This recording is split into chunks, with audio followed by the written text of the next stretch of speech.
Iyi ni radiyo BBC gahuza miryango ivugira i Londres kuri metero 19, 25, 31 na 41. Ivugira ku mirongo ya FM mu karere k'ibiyaga bigari no kuri interineti kuri bbcgahuza.com.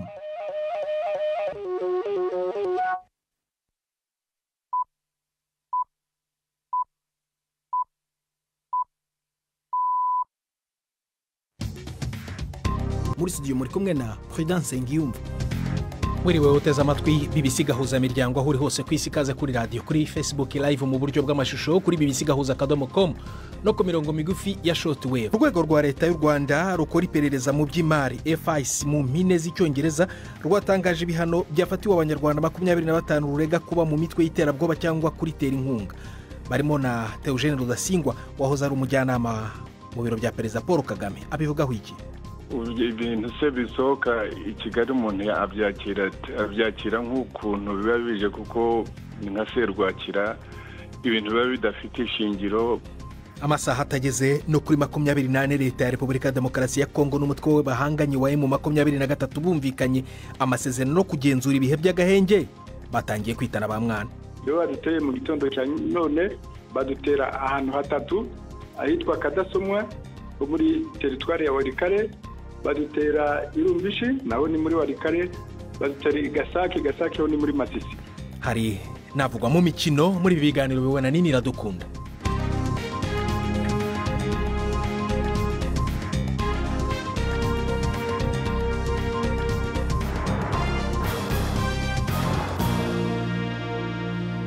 Ibi byose n'ibindi ni mukanya nyuma ko Siriake muhawe nayo atugezaho incamake yandi makuru ingenzi avugwa ku isi, aratugezaho ari muri studio za BBC Nairobi.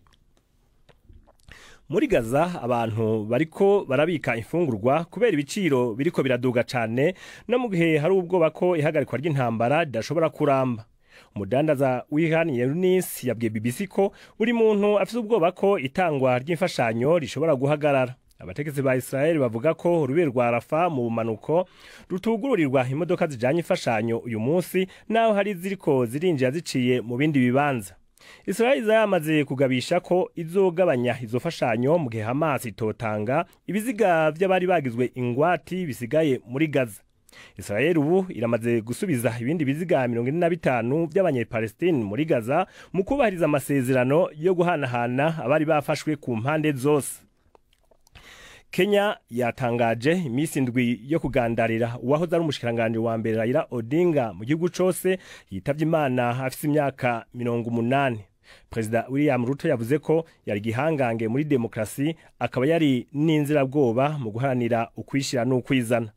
Odinga yamaze imyaka myinshi ari umukuru w'abatavuga rumwe n'ubutegetsi, atsindwa amatora inshuro 5, akaba yaheruka kwitoza mu myaka 3 iheze. Imyerekano yakurikiye amatora atavuzwe ko rumwe yo mu 2007 yahitanye abantu ibihumbi n'ibihumbi mu bwicanyi utari bwigere bubaho mu gihugu ca Kenya kuva cikukira. Uwo bitoreza hamwe nk'icegera c'umukuru w'igihugu mu 2022 Martha Karua yarungitse ubutumwa bwo guhoza umuryango wabuze. It is with great shock and sadness. Yabaye inkuru ibabaje cyane kandi y'inshamugongo kumva mu gitondo urupfu rwa Raila Odinga. Raila hafi ubuzima bwe bwose yarwaniye ukwibohora kw'abanyakenya n'uko abanyafrika. Ubuzima bwe ni igisobanuro cy'urugamba rwo kubohora byuzuye abanyakenya. For total liberation of the people of Kenya. Umuhari wa M23 ushigikiwe n'u Rwanda wagirije ingabo za Kongo kugira ibitero mu turere uwo muhari ugenzura mu buseruko bwa Repubulika ya Demokarasi ya Kongo. Umuvugizi w'uwo muhari avuga ko igisirikare cyakoresheje drone hamwe n'indege z'intambara mu gutera bombe mu bice bibamwo abantu benshi mu ntara za Kivu y'Epfo n'iya ruguru, zihitana abantu benshi ariko nta gitigiri cyatanzwe. M23 yagirije leta ya Kongo kurenga ku mugambi w'amahoro inyuma y'umunsi umwe gusa impande zose zishize umukono ku masezerano abonwa ko ari intambwe hambaye igana kurangiza intambara. Ibihugu vya Pakistan na Afghanistan bivuga ko vyumvikanye guhagarika intambara by'agateganyo nyuma yo gusubira gutana mu mitwe ku rubibe bisangiye kuri uyu wa gatatu. kare ibinyamakuru vya leta ya Pakistan vyari vyavuze ko habaye ibitero vy'indege ku birindiro vya Taliban mu ntara ya Kandahar hamwe no ku bakuru bo mugwi witwaje ibirwanisho w'abanyepakistan ku mugwa mukuru i Kabul. Abategetsi b'Abataliban muri Afghanistan bagiriza igihugu ca Pakistan kwica abasivile 12 i Kandahar banakomeretsa abandi benshi. Imishamirano yadutsemwo ubwicanyi mu mpera z'iyinga igihe Afghanistan yatanguza ibitero ku bibanza vyinshi biri ku rubibe, yagiriza Pakistan ibitero vyaheruka harimwo na 2 ku mugwa mukuru i Kabul. Perezida w'Uburusiya Vladimir Putin ariko aronera kugirana imigendanire na leta nshasha ya Syria inyuma y'amezi 10 arangiye inshuti yiwe magara Bashar al-Assad atembagajwe ku butegetsi. Yakiriye Perezida Ahmed al-Shara mu rugendo rw'iyo rwa mbere i Moscow. Inkuru ya Sasha Shikta mugiye gushikirizwa na Prime Ndikumagenge. Igihe abitwaje ibigwanisho muri Syria bariko bararangiza igitero cabo cabaye nk'umuravyo bakava Idlib bagashika i Damas mu kanya gato, Bashar al-Assad yaciye ahungira rwihishwa mu kigo c'indege gikuru c'Uburusiya, hanyuma ava ngaho aja i Moscow. Wararongo yabitwaje ibigwanisho ubu niwe mukuru mushasha wa Syria. None yaje i Moscow gusaba ko Assad atangwa no kuvugana kazoza k'ibigo vya gisirikare vy'Uburusiya muri Syria. Perezida Putin yijeje Ahmed al-Shara ko mu migenderanire na Syria leta y'Uburusiya yamye yisunga ineza y'abanyasiriya aho gushira imbere inyungu zayo za politike. Ni ikintu gikomeye ku Burusiya kuba al-Shara yemereye Putin ko Syria izokubahiriza amasezerano yarahasanzwe hagati y'ivyo bihugu. Abashikiranganje bo kwivuna umwansi bishira hamwe ryo kwivunira umwansi hamwe OTAN bari mu nama i Bruxelles baganira ku kongereza ifashanyo igihugu ca Ukraine n'ingene bo kongereza uburyo bwo kwivuna Uburusiya. Umunyamabanga wa leta ya Amerika jejwe kwivuna abansi Peter Hegseth yavuze ko Amerika n'inshuti zayo bizotuma Uburusiya buhatakariza vyinshi mu gihe butohagarika iyo ntambara. Ubudagi bwavuze ko bushobora gutanga miliyoni 500 y'amadolari mu kugura ibigwanisho vya Amerika byo guha Ukraine. Uwo mushikiranganje wo kwivuna abansi kandi Boris Pistorius yavuze ko Ubudagi bushobora kurungika indege zabwo z'intambara muri Pologne, bunatange umutahe urenga miliyardi 11 z'amadolari mu guhingura drone mu myaka iri imbere. Prida urakoze Siriake muhawe nayo kuri amakuru ya BBC.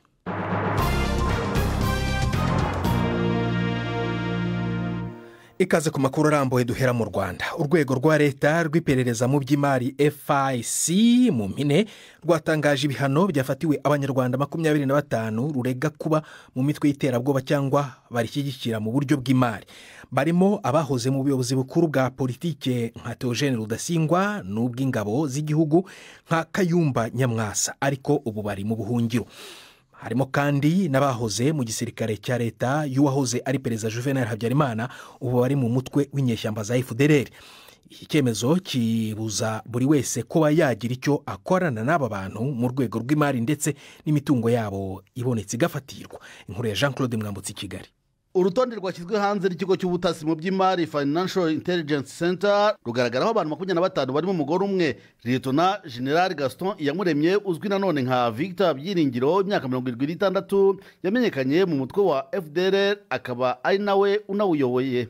Itangazo ryasohoye rivuga ko uyu akekwa kuba ari mu karere ka Warikare ka Repubulika Demokarasi ya Kongo. Nkuko bivugwa n'iri tangazo, uyu niwe uyobora umutwe wa FDLR, wakaba yaragize uruhare mu gutegura ibikorwa byibasira u Rwanda. Undi ni General Major Pacifique Ntawunguka uzwi nka Omega. Uyu nawe ngo akaba ari mu gace ka Warikare, kimwe na mugenzi we ashinjwa kugira uruhare mu gutegura ibikorwa by'iterabwoba byibasiye u Rwanda. General Major Antoine Hakizimana, imyaka 54, we abarizwa mu mutwe wa CNRD FLN, agashinjwa kuba yari ku isonga y'ibitero byagabwe n'umutwe wa FLN mu gace ka Nyaruguru. Leta y'u Rwanda ivuga ko uyu musirikare abarizwa mu gihugu cy'u Burundi. General Kayumba Nyamwasa yabaye umugaba mukuru w'ingabo z'u Rwanda, aza guhungira muri Afrika y'Epfo, ari naho akiri ubu. ubutegetsi bw'u Rwanda buvuga ko uyu mugabo w'imyaka 67 yagize uruhare mu bikorwa by'iterabwoba ndetse akaba yaranabihamijwe n'inkiko zo mu Rwanda. Major Rudasingwa Theogene ari mu bashinze umutwe wa RNC kimwe na Kayumba Nyamwasa. Itangazo rivuga ko uyabarizwa muri Leta Zunze Ubumwe za Amerika, akaba ashinjwa kuba yari inyuma y'ibisasu bya grenade byatewe mu mujyi wa Kigali hagati y'umwaka w'2010 na 2013. Mu basivile bari kuri urutonde ku isonga haza Padiri Thomas Nahimana. Uyu mugabo ukunze kumvikana anenga ubutegetsi bw'u Rwanda, akunze no kugaragazwa nk'umukuru w'ikiswe guverinoma y'u Rwanda ikorera mu buhungiro. Uyu nawe aregwa guhuza ibikorwa by'imitwe y'iterabwoba ndetse no kwitera inkunga y'amafaranga. Uretse abasirikare n'abanyapolitiki, uru rutonde rugaragaraho n'amazina ya bamwe mu bantu bazwi cyane ku mbuga nkoranyambaga. Abo ni nka Jean Paul Turayishimiye na Musabyimana Gaspard wa Radio Inkingi ikorera ku muyoboro wa YouTube. Bombi baregwa iterabwoba no kwifashisha itangazamakuru bamamaza iri terabwoba. Umugore rukumbi uri kuri urutonde ni Uwizera Christine ubarizwa muri Leta Zunze Ubumwe za Amerika. Aregwa gushyigikira umutwe wa FLN ndetse no gushishikariza iterabwoba. Itangazo rivuga ko kunyuranya n'iki cyemezo ukaba wakorana n'aba bantu bishobora gufatwa nk'icyaha giteganywa n'itegeko rihana ibirimo icyaha cyo gukwirakwiza amafaranga afite inkomoko mbi, iterabwoba no gutera inkunga ibikorwa byo gukwirakwiza intwaro zirimbura imbaga. Jean-Claude Mwambutsa, BBC Gahuza Miryango, i Kigali.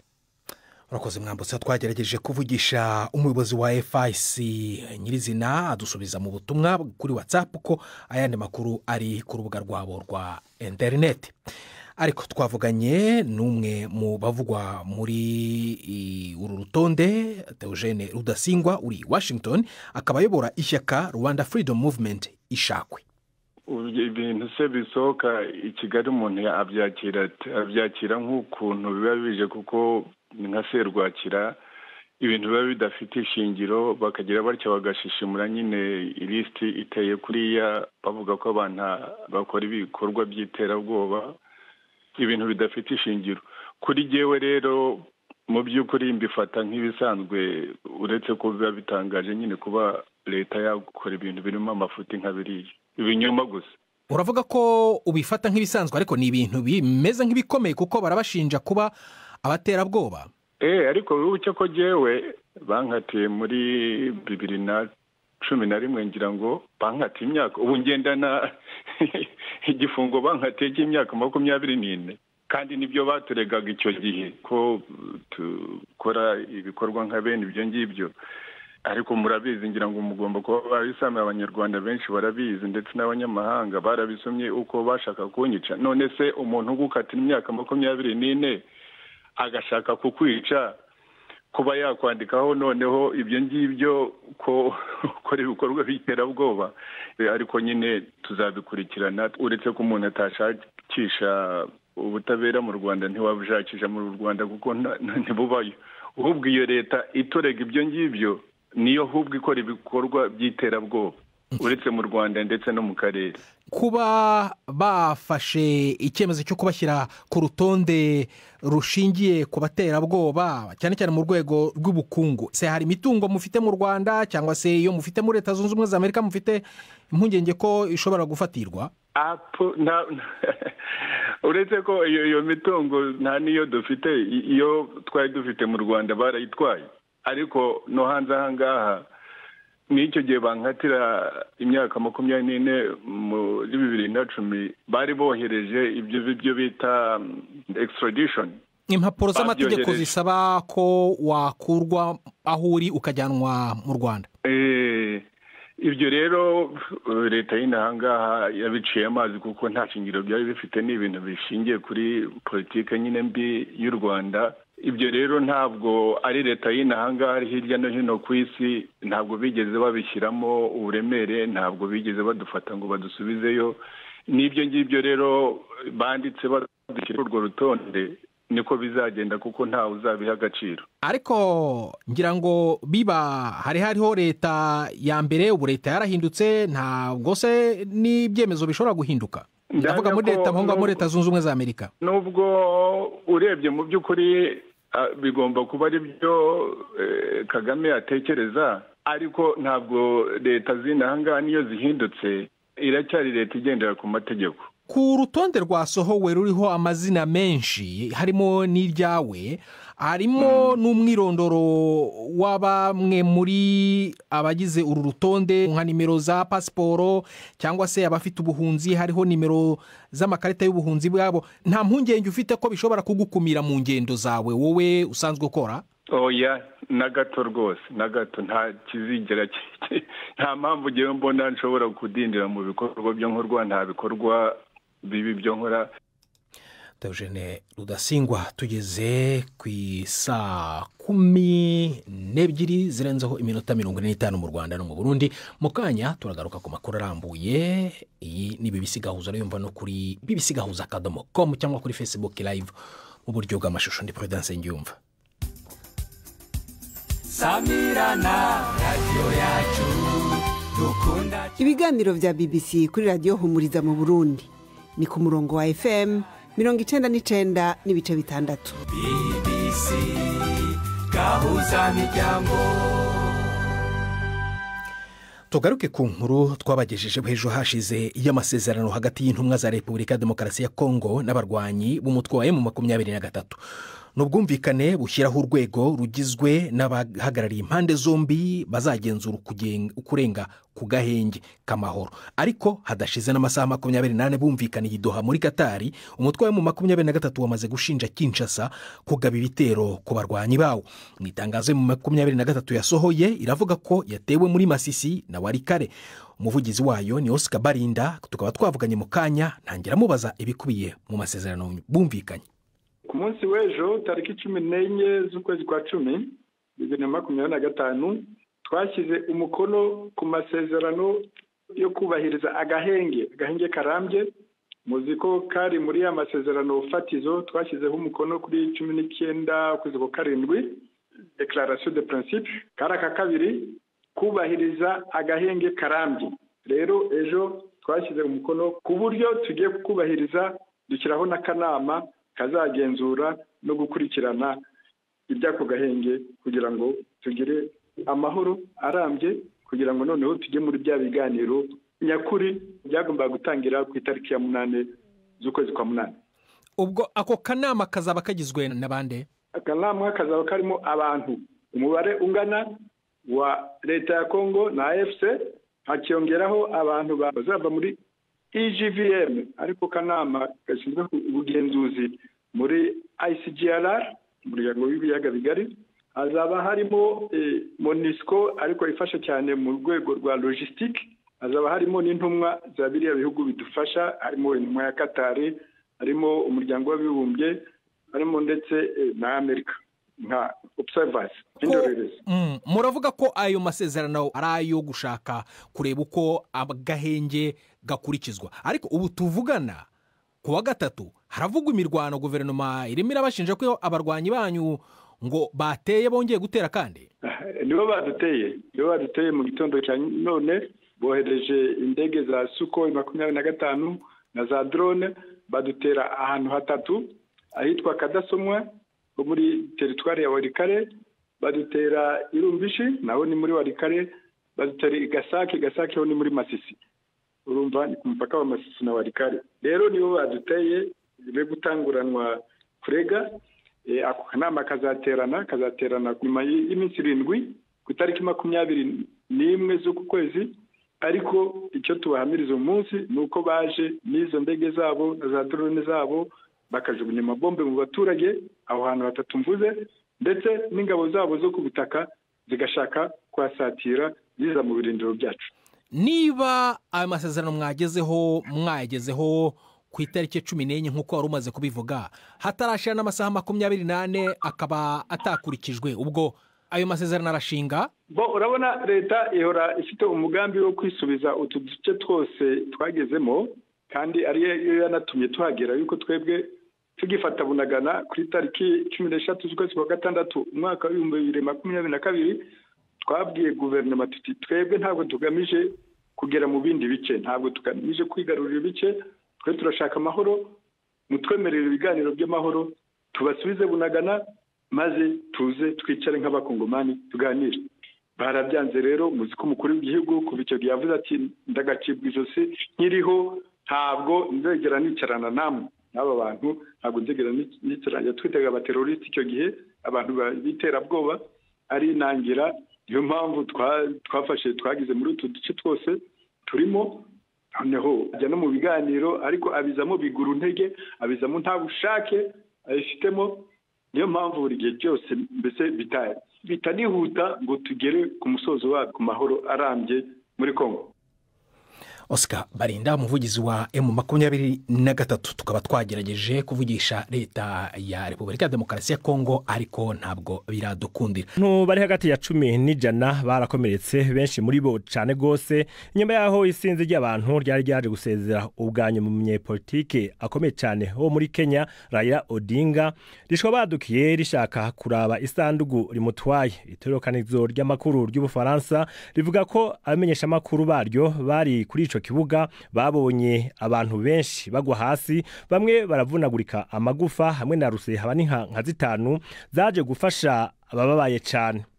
Mwijambo ryiwe President William Ruto yavuze ko Odinga atashe iwabo heza aca anaririmba imwe mu ndirimbo we yahoze ari umushikiranganje wa mbere yakunda cyane Farewell ya Harry Belafonte. Amasezerano y'imboneka rimwe yo kugabanya ivyuka bihumanya ikirere biva mu mato yahebwe inyuma y'ivyashikirijwe ku munota wa nyuma n'igihugu ca Arabia Saudite. Ibihugu birenga 100 byari byakoraniye i Londres kugira byemeze ayo masezerano yari gushiraho amande kuri banyene amato batoba bubahirije urugero rw'ivyuka rwashizweho. Ariko Arabia Saudite yasabye ko botenyenya kwiga ico kibazo mu kiringo c'umwaka iciyumviro cashigikiwe na benshi. Igihugu ca leta zuzumwe za Amerika cyari cagabishije kongereza amakori ku gihugu icari cyo cyose cyari guhirahirira kigashira umukono kuri ayo masezerano. Ubushikiranganje bw'Ubushinwa bujejwe kwivuna abansi buvuga ko abasikare 9 bo mu rwego rwo hejuru harimo ugira karwi mu bafise amapeta yo hejuru He Weidong birukanywe mu mugambwe w'abakomuniste uri ku butegetsi. Ubwo bushikiranganje buvuga ko irukanwa ryabo ryatewe n'ubusoma bw'amahera menshi n'inkurikizi zikomeye vyateye. Inkuru ya Anbarsani Edrajane mugiye gushikirizwa na Giselle Bergwa. Isezererwa rya General He Weidong ni rya mbere ribaye ryo gukuraho general uri ku mwanya mu nama nkuru y'ingabo mu myaka 50 ishize kandi n'impinduka nini zidasanzwe. Isezererwa rye risobanuye byinshi muri politiki kuko yari mu nama ya biro politiki ya komite nyobozi urwego rwo hejuru rufata ibyemezo mu Bushinwa. Kuva muri Werurwe ntaragaragara mu ruhame ariko iperereza ku bikorwa bye ntiryari rigeze ritangazwa n'ubutegetsi bw'Ubushinwa. Isezererwa rye ryabaye iminsi mike mbere y'uko komite nyobozi y'ishyaka rya gikomuniste itangira inama ya 4 y'inteko rusange i Beijing. Perezida Xi Jinping yagiye ashyira imbere kurwanya ruswa mu nzego zose z'ubuyobozi kuva yagera ku butegetsi imyaka 10 irashize. Abasesenguzi bavuga ko ruswa imaze igihe ari ikibazo mu gisirikare cyane cyane kuva Ubushinwa bwatangira gufungura ubukungu bwabwo mu myaka y'1970. Ariko banavuga ko politiki yo kurwanya ruswa ikoreshwa na Perezida Xi Jinping nk'intwaro yo gukuraho abo batavuga rumwe mu myanya y'ubuyobozi.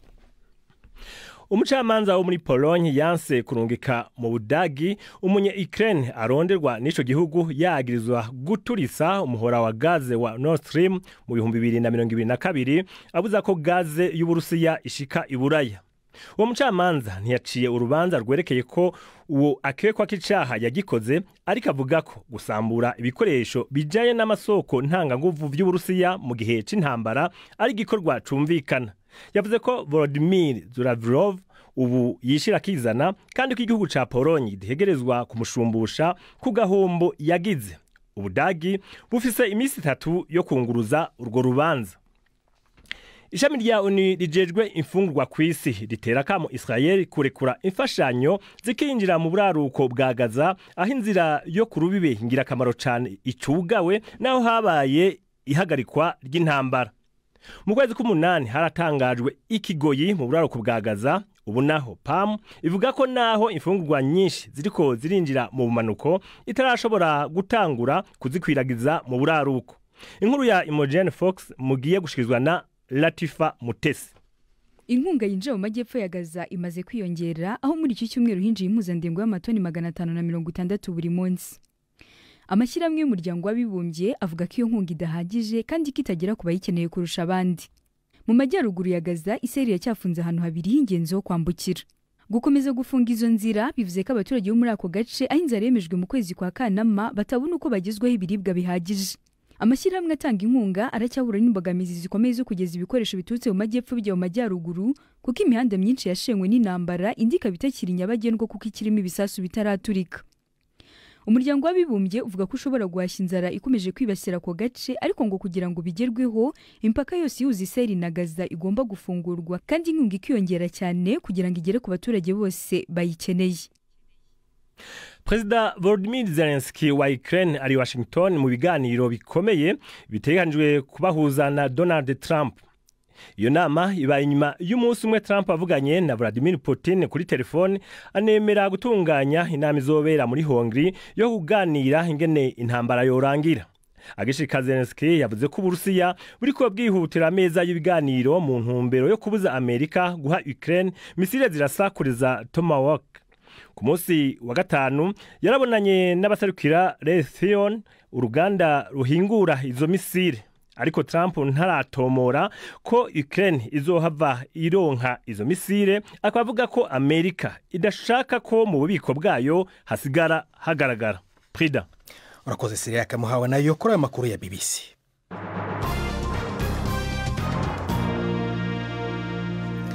Ikaze ku makuru arambuye duhera i Nairobi aho ibihumbi by'abantu bunamira Raila Odinga wahoze ari minisitiri w'intebe wa Kenya bateraniye muri stade y'igihugu mu muhango wo kumusezera wateguwe na leta. Urupfu rwa Odinga watabarutse yujuje imyaka 80 rwateye umubare w'abantu benshi cyane guteranira mu mijyi itandukanye y'igihugu mu kumwibuka. Inkuru ya Akisa Wandera uri Nairobi murayumva mu ijwi rya Le Majesté Barenga.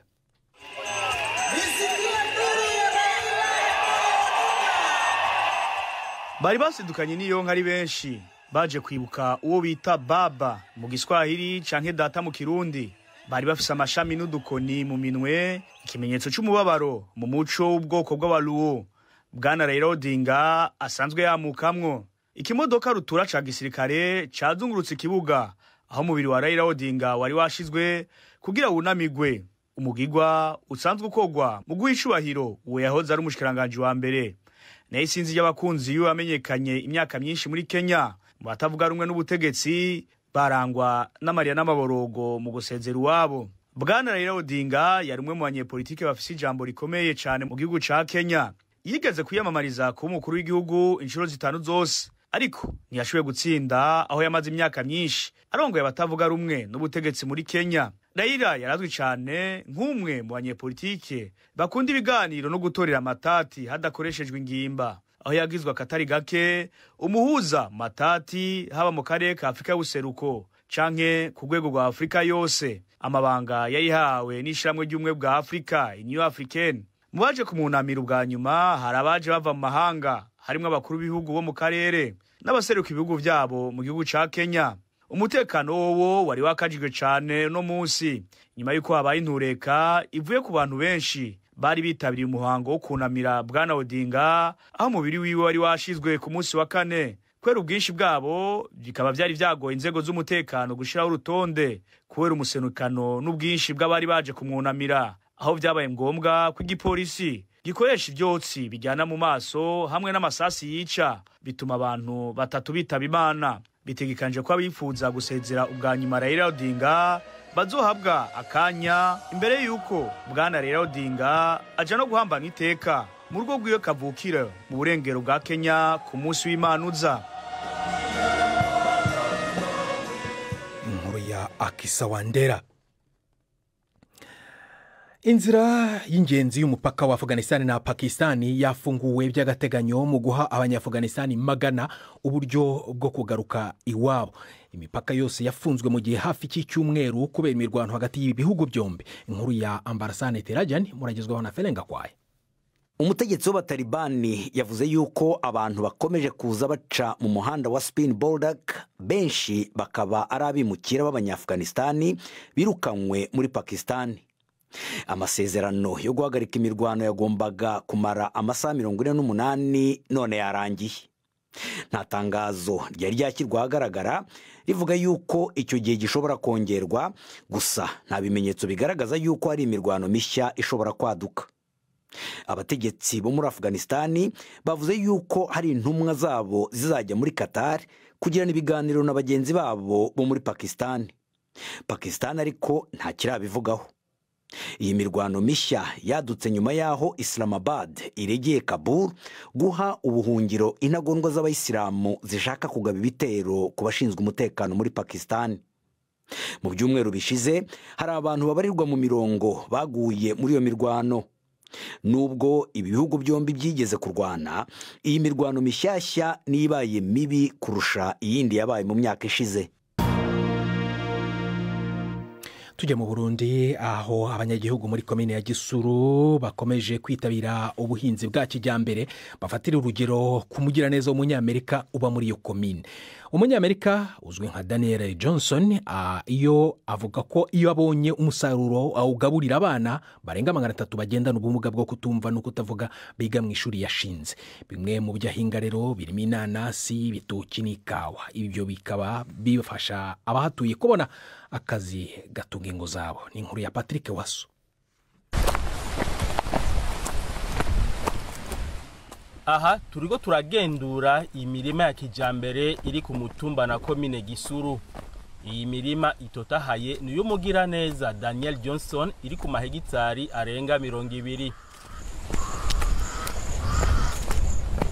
Irimwo bitegwa bitandukanye, harimwo ibigazi, ikawa, inanasi, ibitoke, uburo, ibigori, ibiharage, ibiraya, ibijumbu, umuceri, eka n'imboga z'ubwoko bwose zirimigwa mu mwonga. Iyo mirima rero niyo imufasha kugaburira abana barenga 300 bagendana ubumuga bwo kutavuga eka no kutumva biga mu ishuri wenyene yashinze. Hafi vyose turima ngaha, turimbura ngaha, biragenda kwishure gufasha kugaburira abo bana. Jewe kumbure igihe nashobora kurima ikintu neza kubasumba barashobora kubibona ingene twabikoze, nabo nyene rero bakavuga ko babikoze nkuko eka natwe tubikore nkuko. Urumva ni kuntu jewe rero ndashobora kutahura ubuzima bwabo no kumbure kuhanura ibintu bito bito igihe ndabona hari ivyo no bafasha mu vyumviro ingene yo kurima. Kirinyota Stefani, Karangwa Karaveri, Birenza Amaso Anezi bari bakurikirana ibikorwa muri iyo mirima ku munsi ku munsi. Bavuga ko bahungukiye vyinshi. Mu kibano ciwanje mu muryango ndimwo gafaranga bampemvye karanyunganira mu muryango, tukaronka nutwo twifashisha bere nutwo tworora tukatugura muri utwo dufaranga baduhemvye. Si ibintu twari dusanzwe turima mu matongo y'iwacu, ni ibintu dukora ku buhinga bwo ku mirongo. Iyo tubikoze rero turabona yuko tuba tuhakuye ubumenyi. Ndi umupfakazi mfise abana 4, karamfasha gusomesha abana ku ishure, karamfashije kuronka homba ho nkura rasiyo ya buri munsi. Abategetsi barashima ibikorwa Daniel Johnson arangurira muri komine Gisuru. Buramatari w'intara ya Buhumuza Denise Ndaruhekere aratera kama abanyagihugu arongoye kumufatirako akarorero. Uravye kujya kuntu harima amatomate n'ibindi bintu by'imboga ku mazi n'ubuhinga bukomeye, kwifuza yuko kumbure n'abantu bacu bo ngaha Buhumuza bashoboye bakabikora murazi no muci nta kibazo agira, bakarusho bica bija muri wa mugambi w'igihugu kubandanya dutera intambwe mu bijanye n'uburimyi, tutaraba ngo ni muci, tutaraba ngo ni ryari ngo tuzorima ari uko imvura yaguye gusa. Intabire ikoreshwa muri iyo mirima iva mu bitungwa yorora kuri uwo mutumba bigizwe ahanini n'ingurube, inka hamwe n'indogoba. Muri komine Gisuru, Patrick Waso. Tugume ku nkuru z'ubuhinzi n'ubworozi ariko noneho mu Rwanda. Yarangije kaminuza ariko yiyeguriye ubworozi bw'inkoko.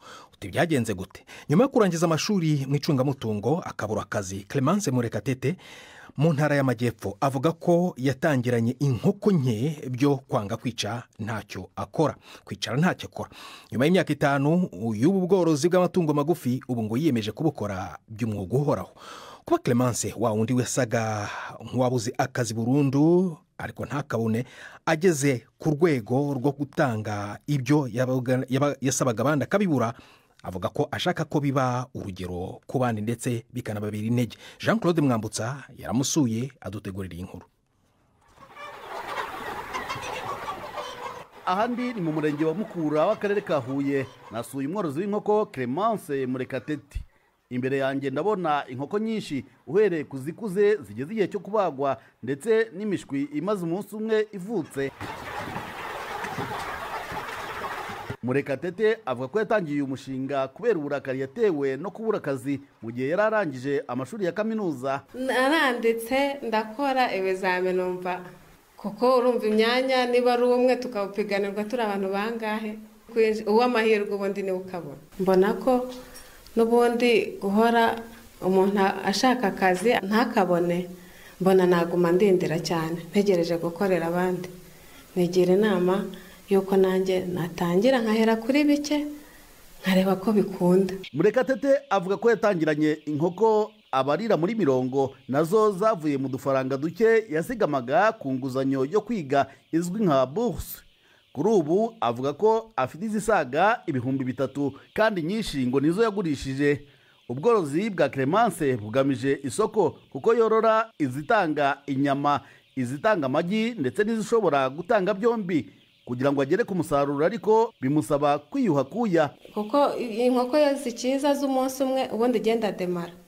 Zana inkoko z'umunsi umwe bisaba kuba nateguye ikiraro neza, nkagiteramo umuti, nkica udukoko, ubundi nkazishyushya, nkirinda ko hashyuha, nkirinda ko hanakonja cyane, nkazigaburira ku gihe, nkaziha n'amazi. Ntavuga yeruye ingano y'umutungo amaze kugeraho ariko avuga ko yawubarira muri miliyoni 20 kandi ngo inzozi zo ntizigarukiraho. Hano hose nahaguriye icyanya cy'ubworozi kugera epfo mu kabande hose nahanjye. Ndifuza kuzagura ku buryo uzagaruka nk'ibihumbi 100 nzorora ubwoko bwose. Ari ushaka korora sasu, ari ushaka korora koroyira, ari ushaka korora poulet de chair arizo z'inyama, byose ajya ngana. Murekatete afatanya aka kazi no kwita ku rugo rwe dore ko yashatse. Nibajije uko afatanya aka kazi no kwita ku muryango.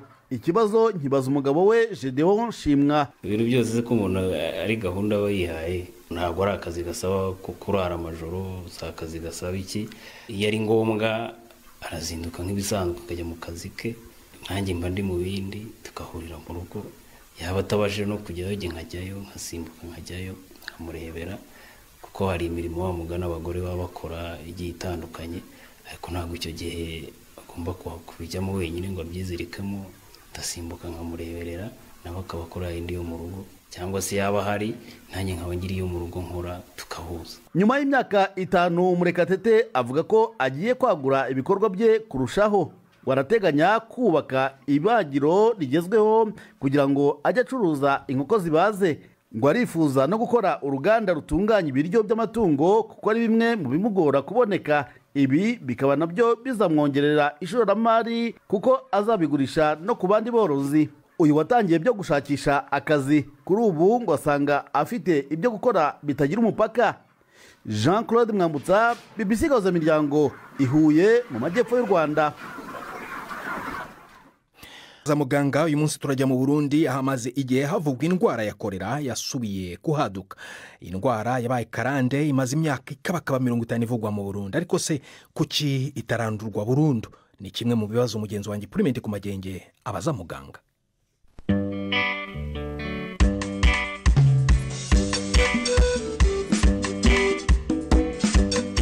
Muri iki kiganiro turi kumwe na muganga Alexis Ndayisenga akora mu bitaro Tanganyika Hospital mu gisagara ca Bujumbura. Naho kolera ari indwara abantu benshi bazi canke bamaze kumva, reka muganga Ndayisenga abanza twibutse uko kolera imeze n'ikiyitera. Ni indwara rero y'ubwandu, ubwandu butera gucibwamwo cyane bivuye ko umuntu aba yarafunguye imfungurwa canke akaba yaranyoye amazi ari mu ubwo bwandu buterwa n'umugera witwa Vibrio cholerae.